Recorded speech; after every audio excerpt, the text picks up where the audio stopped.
지난 주간은 우리가 국가적으로 이태원 참사 때문에 애도 기간을 가졌습니다. 그래서 마음이 어두운 부분도 있었지만 또 한편으로는 경북 봉화에 있는 그 탄광에서 10일 동안 매몰되어 있던 두 사람이 구출을 받았습니다. 그래서 지하 갱도 깊은 곳에 10일 동안 군부대가 동원되고 그래서 결국은 구출을 받았어요.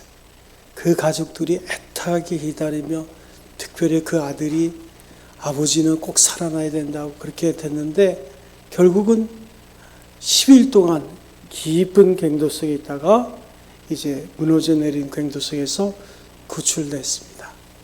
그런데 62살, 지금 한국 나이로 한 63살, 4살 됐겠죠.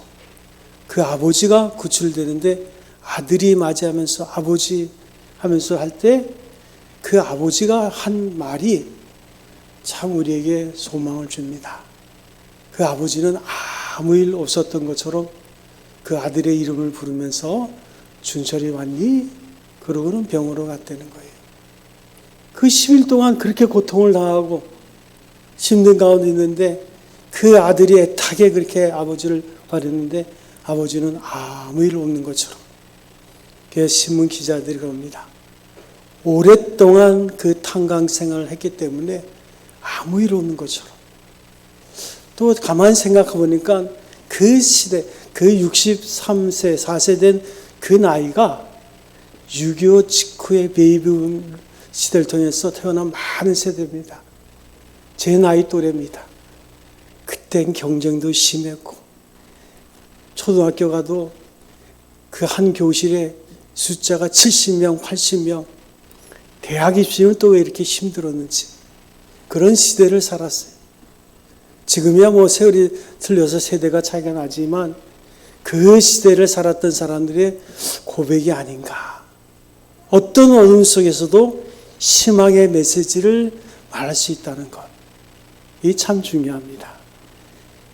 우리 하나님 아버지는 우리를 향해서 여러 가지 소원을 가지고 계시지만 특별히 이 험한 세상을 사는 우리가 밝고 건강하게 그리고 긍정적으로 적극적으로 살길 원하십니다.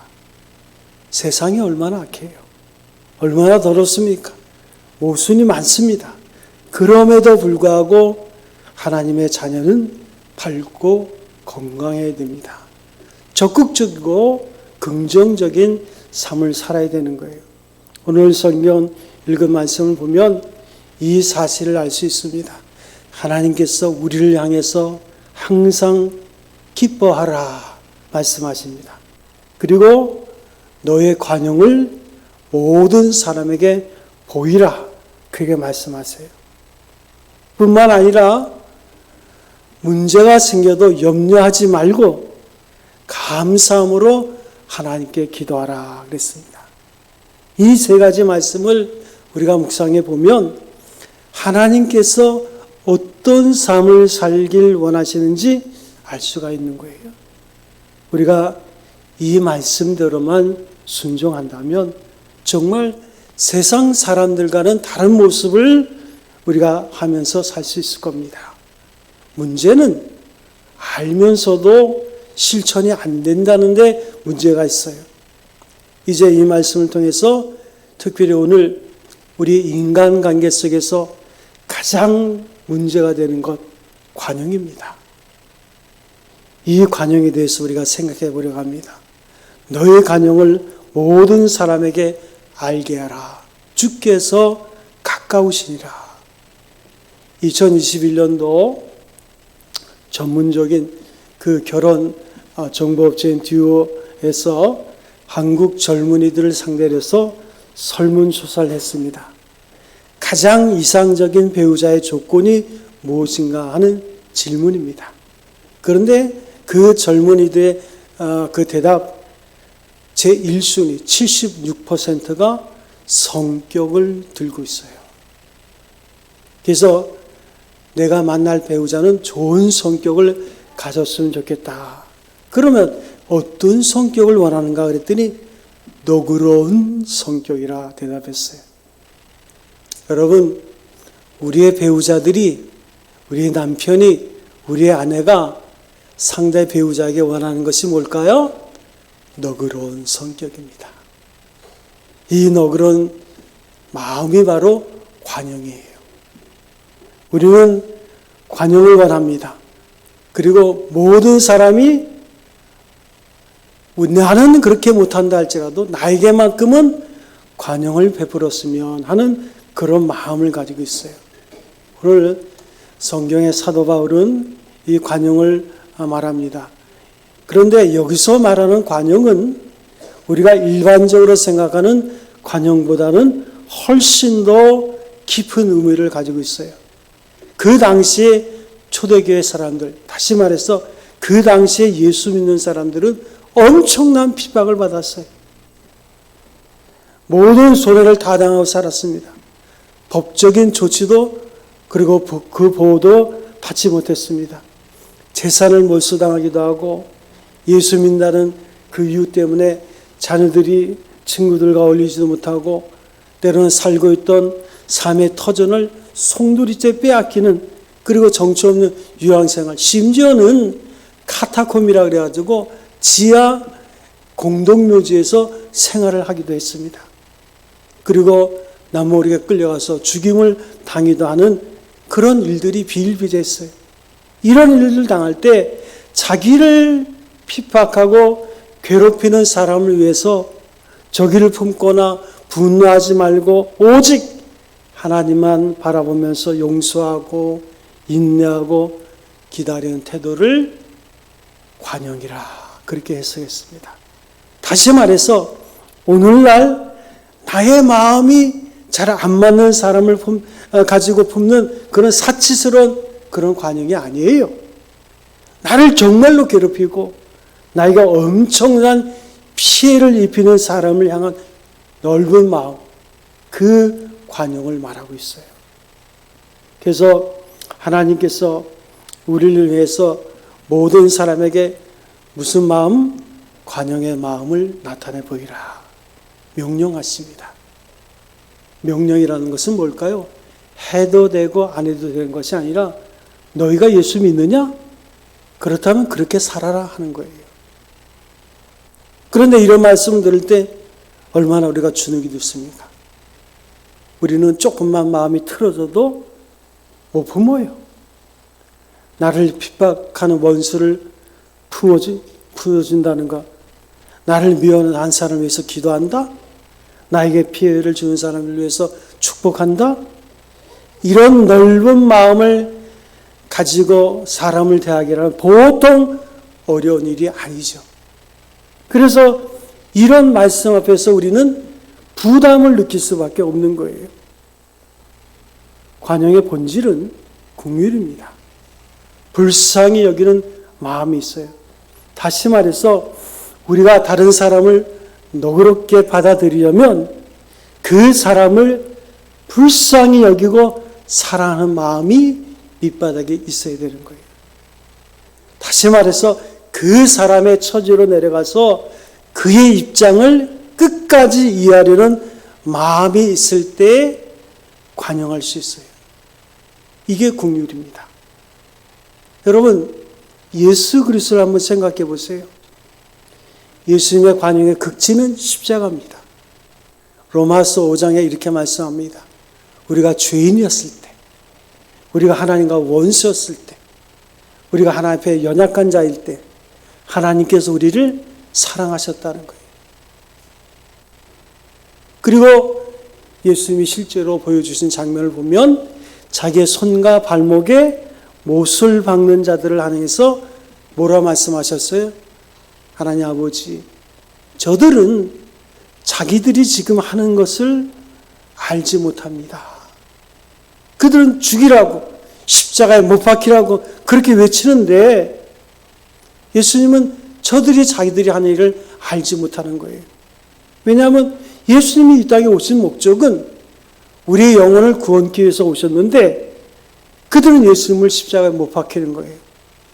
그래서 그리스도 예수께서 하신 말씀은 아버지여 저들의 죄를 사하여 주옵소서.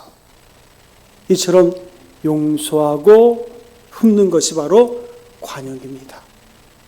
불쌍히 여기는 마음이 밑바닥에 있을 때 우리는 사람들 향해서 마음을 넓게 열 수가 있는 거예요. 솔직히 우리의 마음을 보면 이해 타산에 예민합니다. 우리에게 좌절을 안겨주고 고통을 안겨주는 사람을 쉽게 품지 못해요. 아무리 신앙생활을 오랫동안 했어도 나를 욕하고 나에게 고통을 주고 나를 좌절시키는 사람을 가슴에 품는다는 것은 힘든 일이에요. 교회 안에서 많이 봅니다. 용서하라고 죽어도 용서 못한대요. 그게 무슨 고집인지 무슨 어리석은 생각인지 죽어도 못한대. 죽어야지 뭐 어떡하겠어. 하나님의 은혜를 그 형제를 불쌍히 여기는 마음이 내 속에서 일어난다면 그때 우리가 관용할 수 있어요. 그래서 우리가 늘 생각하는 것은 주님을 생각하라는 거예요. 항상 주님을 생각하라는 거예요. 주님은 말씀하시기를 긍휼히 여기는 자는 복이 있나니. 마태복음 5장 7절에 보니까 긍휼히 여기는 자는 복이 있나니 저희가 긍휼히 여김을 받을 것이라. 아예 주기도문을 가르쳐 주면서도 예수님이 똑같은 말씀하셨어요. 너희가 남의 죄를 용서하지 않으면서 용서받기를 구하지 말라는 거예요. 야고보서 2장 13절에 보면 긍휼을 행하지 아니하는 자에게는 긍휼 없는 심판이 있으리라. 네가 예수를 믿느냐? 그렇다면 네가 긍휼을 베풀어라. 만약에 네가 긍휼을 베풀 수 있는 기회가 있는데 그 기회를 잃어버리면 심판이 있을 것이다. 긍휼 없는 심판이 있을 것이다. 내가 남을 불쌍히 여기지 않으면 하나님도 나를 불쌍히 여기지 않으신다는, 그래서 법대로 심판하신다는 무서운 말씀이죠. 그래서 우리가 긍휼히 여길 수 있는 마음을 갖는다는 것 너무나 중요한 거예요. 누군가 긍휼을 통해서 남을 품는 관용에 대해서 재미있는 얘기를 한 가지 합니다. 자, 우리 몸속에는 여러 소화기관이 있는데 그 가운데 하나가 위입니다. 그런데 만일 우리가 우유 1리터를 마시게 되면 소에게 있던 알부민이 꽤 짙은 농도로 사람의 혈액 속으로 들어가게 됩니다. 위를 통해서 흡수된 알부민이 혈관 속으로 흘러 들어가 영양분을 공급하는 거예요. 그런데 그 우유를 주사기에 넣어가지고 사람의 혈관에 바로 투입하면 쇼크타를 당하면 죽는 거예요. 그런데 소의 알부민이 위 안에만 들어가면 우리 몸과 조화를 이루어서 몸속에서 자연스럽게 흡수가 됩니다. 우유뿐만 아니라 온갖 음식들이 위 속으로만 들어가면 우리 몸과 적절하게 조화를 이뤄서 영양분을 공급하게 됩니다. 이 물질이 들어와도 함께 공존할 수 있게 되는 생물학적 장치가 위 안에 있는 거예요. 그래서 이 생물학적 장치를 이끌어서 관용이란 뜻의 톨러런스라고 그렇게 말합니다. 그래서 위는 이런 관용의 장치를 갖고 있다는 거예요. 그래서 어떤 스필가가 이런 말을 합니다. 관용에 대해서 말할 때 자기 안에 자기와 다른 사람을 품는 것이다. 마치 위가 이 물질을 다 소화하듯이 관용이란 자기와 다른 사람을 품어주는 것을 말한다는 것. 다른 말로 표현하면 자기와 다른 것, 자기에게 없는 것에 대한 애정이 바로 관용이라는 거예요. 다르지만 받아주는 것, 틀리지만 품어주는 것, 잘 맞지 않지만 사랑하는 마음으로 끌어안아 주는 것, 이게 관용이에요. 제가 전도사 시절에, 그때 전도사는 참 힘들었습니다. 지금도 목회 사역이 그렇게 쉽지만 않지만, 그러다 사역을 끝나고 밤에 그 극동방송교에서 전화를 받고 찬송을 틀어주는 그런 프로그램이 있었어요. 그래서 전화를 걸었는데, 됐어요. 그래가지고 극동방송교에서 이제 그 아나운서가 뭐 하시는 분입니까? 전도사입니다. 그 이름이 뭡니까? 송관영입니다. 야, 이름이 좋네요. 그러더라고요. 여러분은 별로 감동이 없지만 이름이 좋다고. 근데 가만히 생각해 보면 내가 관용적인 삶을 사는가? 또 우리 아버지가 이름을 잘 지어준 것 같아요. 이 관용은 우리를 향하신 하나님의 마음이에요. 우리는 하나님의 마음에 맞아서 하나님께서 우리를 편안하게 품어줄 어떤 근거도 실은 우리에게 없어요.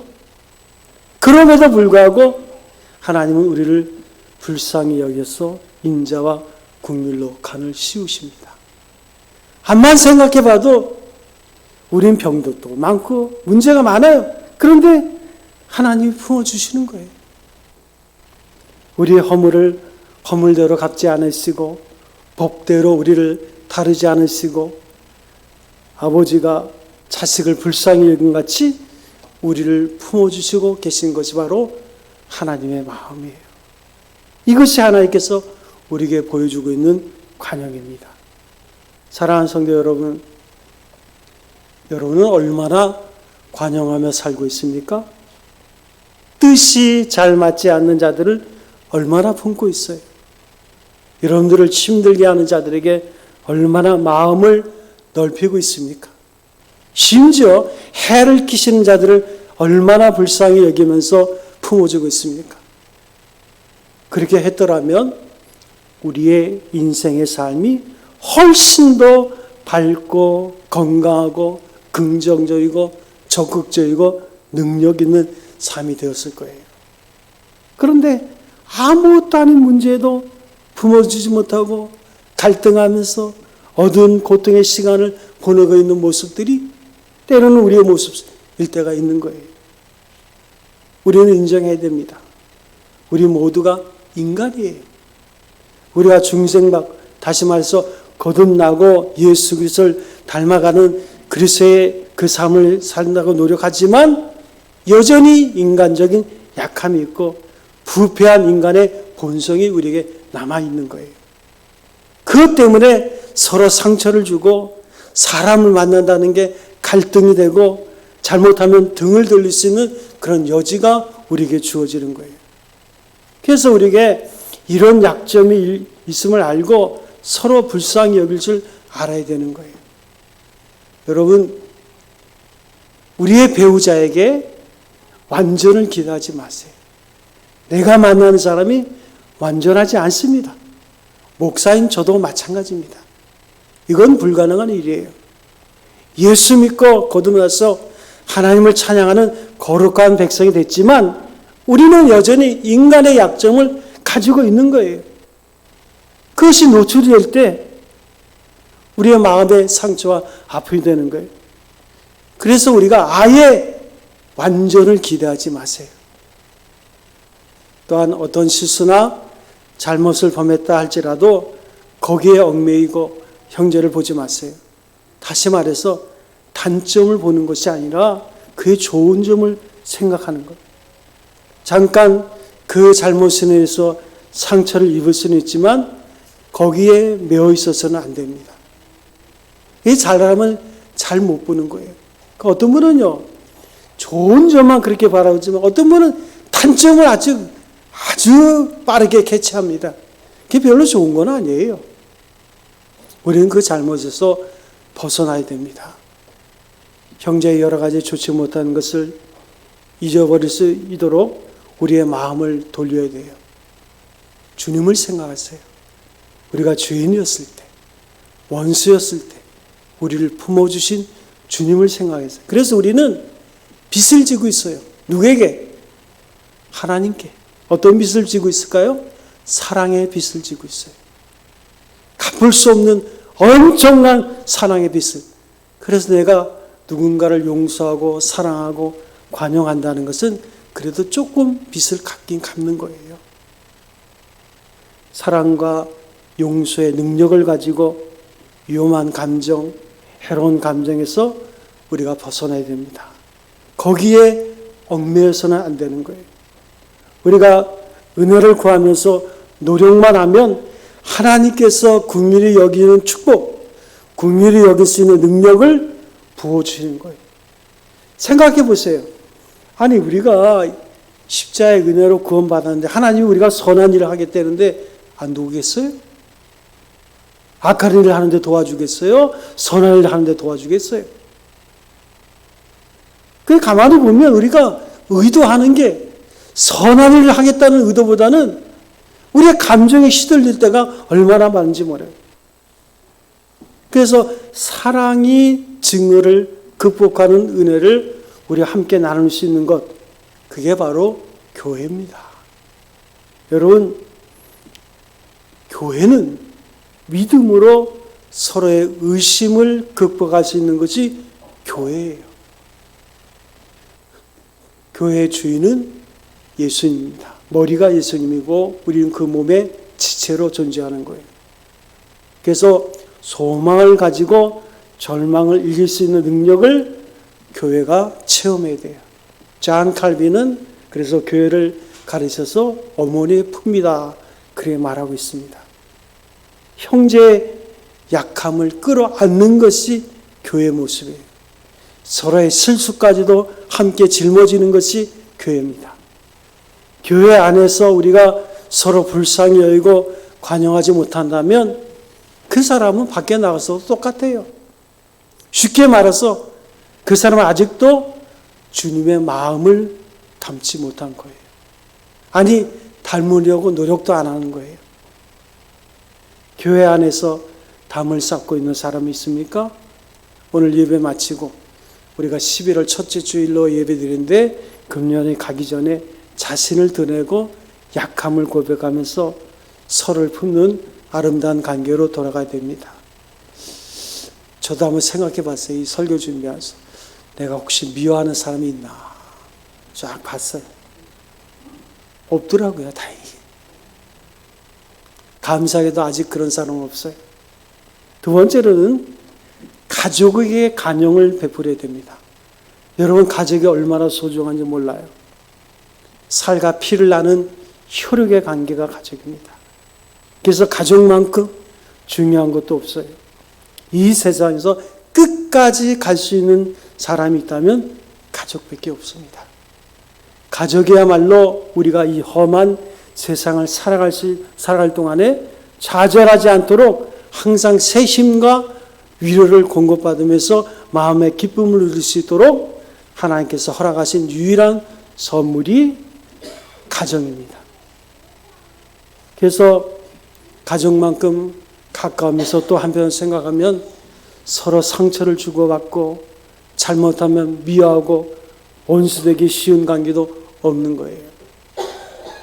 남편과 아내 사이, 부모와 자녀 사이, 형제와 자매들 사이에서 서로가 용서하고 받아주지 않는다면 하루를 겪지 않고 넘어갈 수 없는 것이 가정의 문제입니다. 그러니까 하루에도 12번 더 용서하고 불쌍히 여기고 받아줘야 하는 그 상황들을 경험하면서 우리는 한 지붕 밑에 살고 있는 거예요. 생각해 보세요. 체면 없이 미세 부리고 큰 소리만 치는 시어머니가 있어요. 어떻게 받아야겠어요? 폭력을 시도하는 남편이 있습니다. 어떻게 품어주겠습니까? 바가지를 긋는 아내가 있습니다. 어떻게 이해하겠어요? 이기적인 딸이 있어요. 거짓말 잘하는 아들이 있습니다. 공부에 관심이 없이 바깥으로 도는 자녀들, 우리가 어떤 식으로 그들을 관용할 수 있을까? 어려운 일이에요. 그래서 어떤 사람이 테레사 수녀에게 찾아왔습니다. 부간의 갈등으로 너무나 어려움을 많이 겪고 있는 사람이에요. 여러분 잘 알다시피 테레사 수녀는 인도 캘카타에서 그때 당시에는요, 지금도 열악하지만 그냥 그 거리에 죽은 시체들이 널비하게 늘어져 있는 그런 곳에 가서 그들을 돌보고 희생하는 한 수녀예요. 그 수녀에게 물어봤대요. 어떻게 하면 이 문제를 해결할 수 있을까? 그랬더니 그 테레사 수녀가 기도하고 용서하세요. 딱 한마디 하더래요. 많은 폭력을 휘두르는 부모 밑에서, 말로 폭력을 휘두르는 부모 밑에 고생하는 자녀들이 찾아와서 어떻게 하면 좋겠냐고 물을 때 똑같은 답변일 거예요. 시댁으로부터 아무 도움을 받지 못하는 과부가 찾아와서 어떻게 하면 좋겠냐고 물을 때 똑같은 답변일 겁니다. 기도하고 용서하세요. 한마디 더 한다면 끝까지 사랑하세요. 이 말은 품어주고 불쌍히 여기라는 거예요. 가정에서 어려운 일이 많이 생기지만 가족들을 불쌍히 여기면서 품어주지 못한다면 우리는 그 밖에 다른 사람들도 품을 수가 없어요. 여러분의 가정은 안녕하십니까? 대답이라도 한번 해보자고요. 여러분의 가정은 안녕하십니까? 아멘이라 대답하면서도 괴로운 분이 있을 거예요. 금년이 가기 전에 가정에서 사랑한 자녀들, 아내, 남편, 부모, 형제들을 한번 돌아보세요. 내가 용서하지 못하는 자가 있는지, 아직도 마음에 담을 쌓고 있는 자가 있는지, 아직도 미워하고 그리고 참으로 마음에 품지 못해서 내 자신이 지옥 같은 삶을 살면서 세월을 보내고 있지 않은지 한번 살펴보세요. 만약 그렇다면 저를 따라하세요.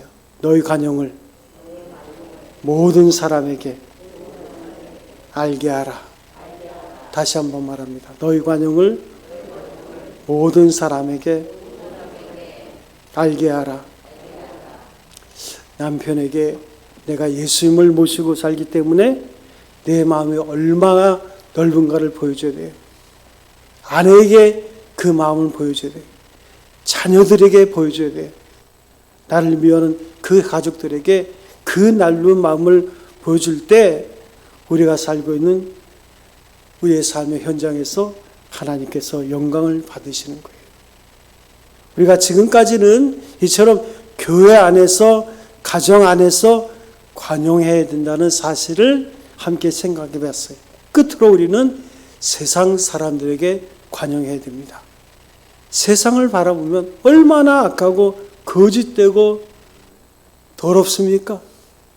또 우리가 당하는 고통과 아픔과 손해의 대부분은 얼굴도 모르고 이름도 모르는 세상 사람 때문에 당하고 있는 거예요. 전혀 알지도 못하는 사람으로 해서 우리는 너무나 많은 고통을 직접 간접적으로 받고 있는 거예요. 정치를 잘못하는 사람 때문에 우리가 얼마나 고통을 많이 겪어왔습니까? 경영을 잘못하는 기업인 때문에 우리의 삶이 터져 무너지고 가족들이 얼마나 어려운 삶을 살아왔습니까? 이름도 얼굴도 알지 못하는 수많은 사람 때문에 얼마나 해를 당하고 있어요. 음주운전으로 교통사고를 일으켜서 애매하게 어린아이가 다쳐가지고 그 가정이 그 어린아이를 장애인으로, 평생 장애인으로 품어야 되니 얼마나 슬픈 일이에요. 또한 책임 없이 아이들을 낳고는 제대로 키우지 못해서 그들이 나중에 사회 악의 주범이 되도록 만드는 사람이 누굽니까? 그래서 피해보는 사람이 누구예요? 우리가 세상 사람들로부터도 많은 고통을 당하고 있어요. 그런데 이 세상에 사는 이상 우리는 그들을 향해서 마음을 넓혀야 돼요. 관여해야 됩니다. 불쌍히 여겨야 됩니다. 그래서 그들을 열심히 전도해서 하나님을 아는 사람으로 만들어야 되는 거예요. 그럴 때 우리가 세상 사람들 앞에서 하나님의 자녀됨을 보여줄 수가 있는 것입니다. 우리가 얼마 전에 대선을 치렀어요. 대통령 후보들이 얼마나 열심히 뛰는지 대통령의 영광이 있어요. 그래서 밤없이 뜁니다. 막 차 안에서 김밥을 먹어가면서 그렇게 뛰더라고. 근데 그들이 대통령의 꿈을 알고 있기 때문에 웬만한 중상모략을 다 들어도 얼굴 하나밖에 바뀌지 않습니다. 많은 욕을 먹어도 씩씩하게 웃으면서 다녀요. 왜요? 대통령이 되는 그날을 바라보면서 다 받아들이는 거예요. 심지어는 어떤 후보는 얼굴에 달걀이 날아가도 그 달걀을 깨진 것을 웃으면서 씻으면서, 이걸 보면 대통령이 된다는 것 참 대단한 날. 그런데 우리가 대통령이 되는 것과 오늘 성경에 보면 주께서 가까우시리라. 언젠가 우리는 주님을 만날 때인데 그 주님 앞에서 여러분의 인생이 어떻게 살았는가 결산하는 그날이 있다는 거예요. 그날을 생각하면 우리는 감당할 수 있어요. 그래서 마음이 좁아질 때마다 내가 주님 앞에 설 것이다. 소위 말하는 종말론적인 신앙생활을 하는 거예요. 그리고 우리가 어떤 일을 만난다 할지라도 하늘에 계신 우리 아버지, 우리에게는 풍부의식이 있어요. 모든 것을 감당할 수 있어요. 내게 능력 주신 자 안에서 모든 것을 내가 할 수 있다는 그 풍요의식이 우리에게 있는 거예요. 그래서 주님을 생각하고 주님을 바라볼 때 우리의 가정에서 답답한 일이 많이 일어납니까? 어떤 사람이 미워집니까? 그럴 때마다 우리는 주님을 기대하고 주님을 묵상할 때 감당할 수 있는 거예요. 우리의 마음이 넓어질 거예요. 제가 감동이 없어서 한 가지 질문을 해보겠어요. 여러분, 내가 지금 죽어도 하늘나라 갈 수 있습니까? 갈 수 있다 믿으세요? 시원찮아요? 어제 싸워가지고 부부싸움 해가지고 오늘 아무리 생각해도 아닌 것 같아요? 우리의 구원은 영원한 줄로 믿습니다. 우리 십자가의 구원의 은혜를 받고 오늘을 사는 줄로 믿습니다. 그래서 우리가 누구나 다 포용할 수 있는 거예요. 제가 요즘 새벽에 구약 성경을 읽으면서 깨닫는 것은 뭐냐면 참 하나님은 그 마음이 한이 없으세요. 그러니까 우리는 누구에 대해서 그 상대를 하게 되면 그 찌꺼기가 우리 속에 들어오잖아요. 근데 하나님은 속이 없으세요. 어떤 사람을 대하든지 속이 없으신 분이 하나님이에요. 그 마음을 구원받은 우리들에게 하나님이 선물로 주신 줄로 믿습니다. 당장 눈앞에 크게 보이는 일도 작은 일로 여길 수 있어야 돼요. 누구든지 포용할 수 있는 마음. 이럴 때 우리는 세상 사람들 앞에 우리의 관용을 보여줄 수 있어요. 사랑하는 성도 여러분, 우리 모두가 이와 같은 일에 절대 실패하지 않는 인간관계 속에서 멋진 인생을 살 수 있는 성도 여러분 되시기를 주님의 이름으로 축원드립니다.